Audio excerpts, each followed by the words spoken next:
After my husband and I moved in together, his parents demanded a spare key. "We need to check in whenever we want," they said. My husband gave them the key without even asking me. I just smiled and waited. 1 week later, they let themselves in, only to find themselves locked inside with someone they never expected. When Adam and I moved into our new home in Austin, Texas, I thought it was the beginning of something great. We'd been married for almost a year, and this was supposed to be our fresh start. A cozy 3-bedroom in a quiet neighborhood. Maybe a place to start a family. Then came his parents. George and Marcia were always too much, controlling and pushy. While we were dating, I noticed things.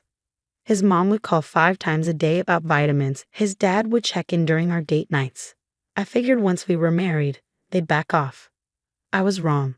The day after we moved in, they showed up without warning. No call, no invitation, just pulled into the driveway like they owned the place. Marcia pushed past me into the house, acting like a picky hotel guest. She handed me cheap wine and George had a printed list of home care tips, as if we were clueless. Then she sat on our couch and said, "So, when do we get our spare key?" I blinked. "Sorry, what?" George laughed like it was obvious. "Of course we need a key." "For emergencies," Marcia added, "or just to check in. Water the plants. Make sure everything's clean." I looked at Adam, expecting him to shut them down. Instead, he said, "Yeah, that makes sense," and handed them a key. I wanted to scream, but I forced a smile. "Of course," I said. "You're right." That's when I started planning. For a week, I acted like the perfect daughter-in-law. I thanked them, joked about how helpful it would be, even told them to stop by any time. But every moment I wasn't smiling at them, I was setting a trap. Step 1. I added a second lock to the door that could only be opened from the inside. Step 2. I installed a motion-activated camera in the living room. Step 3. I called my Uncle Mike. Then I waited. Exactly 1 week later, my phone buzzed. Motion detected in the living room. I opened the app and saw them, George and Marcia, walking around our house. George was snooping through the kitchen drawers. Marcia was straightening the living room. Then she started folding my laundry. Then they tried to leave, and found the door wouldn't open. I watched as George tugged at the door. Then he noticed the extra lock. His face turned red. Then the basement door opened, and in walked Uncle Mike. Uncle Mike is tall, bearded, tattooed, and a bit scary looking. He used to be in a biker gang but now owns a tattoo shop. He still looks intimidating. He walked into the room and said, "Well, well, well. What do we have here?" George froze. Marcia screamed. "What are you doing in our house?" George yelled. Mike raised an eyebrow. "Your house." "You're trespassing," Marcia shouted. Mike laughed and pulled out keys. "Funny, I live here."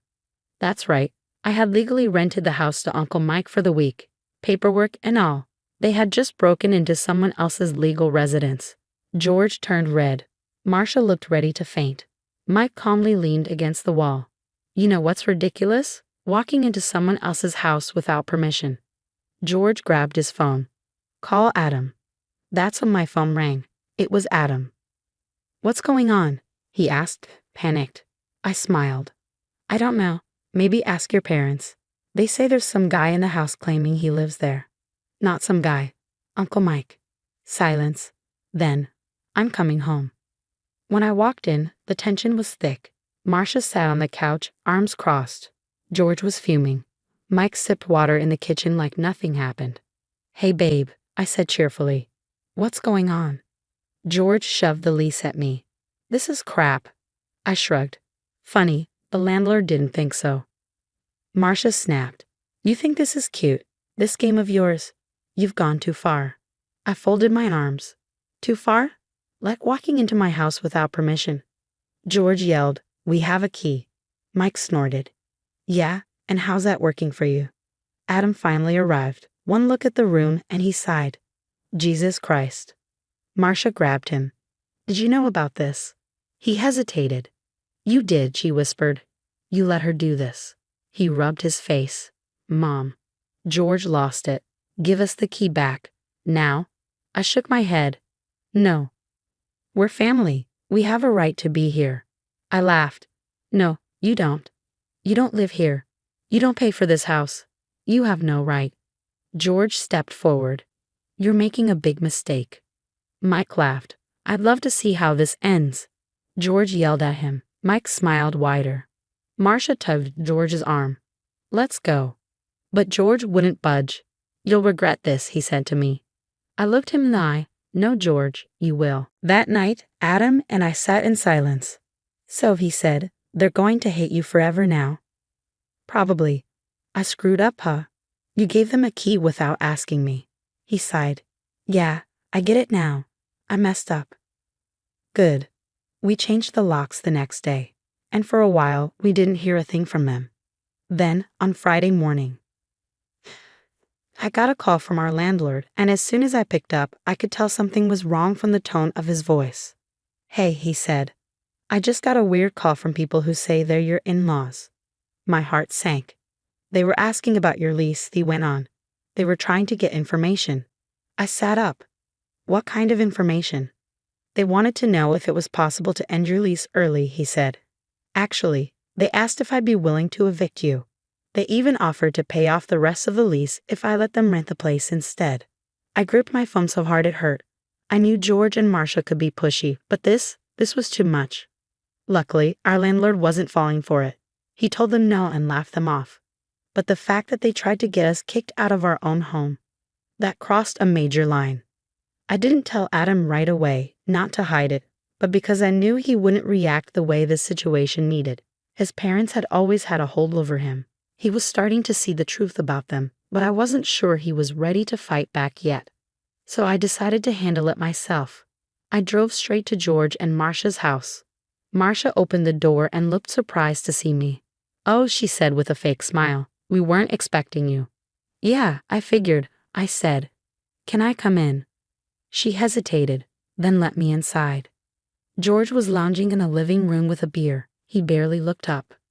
What do you want? He mumbled. I sat down, calm and serious. I know what you did. Marcia stiffened. What are you talking about? I looked directly at George. You tried to get us evicted. That made him sit up and put his beer down. I don't know what you're talking about, he said. I picked up my phone. Should I call the landlord and put him on speaker? They went quiet. George smirked. Let's say we did. George, Marcia gasped. She's not dumb, he told her. She already knows. I felt a cold anger take over. So the plan was to kick us out, take the house, and then what? Keep Adam close so you could control him forever. Marcia looked offended. We just wanted to be near our son. I laughed. You wanted control, and you didn't care who you hurt to get it. George scowled. You're being dramatic. I stood up. I was done. If you ever try something like this again, I said quietly, you'll regret it. Marcia went pale. Is that a threat? I smiled. Marcia, I haven't even started. Then I walked out. I hoped that would be the end of it. I was wrong. A few days later, strange things started happening. Missing packages, tipped over trash cans. Small things. But then, one night while Adam and I were watching TV, we heard a loud scraping sound outside. Adam muted the TV. Did you hear that? I nodded. We both went to the door. Adam looked through the peephole and froze. What is it? I asked. His voice was cold. My dad is outside. I looked too. George was on our porch, holding a key. But we had changed the locks. He tried the key. It didn't work. Then he banged on the door. Open the damn door, he shouted. We didn't move. He pounded again. I know you're in there. I grabbed my phone and started recording. Adam looked stunned, like he couldn't believe this was really happening. George, I said through the door, you need to leave. This is my son's house, he yelled. I have a right to be here. No, I said firmly, you don't. Suddenly, Marcia's voice came from the side of the house. Adam, honey, just open the door so we can talk. Adam was shaking. Then he said, Dad, you need to go. George hit the door hard. You're making a huge mistake. Then the backyard lights turned on. I looked and saw a shadow moving near the fence. I didn't wait. I called the police. While George kept yelling, the red and blue lights flashed outside. When the cops arrived, I stepped outside with my phone still recording. George saw the officers and quickly changed his tone. This is just a misunderstanding, he said. This is my son's house. We were just trying to talk.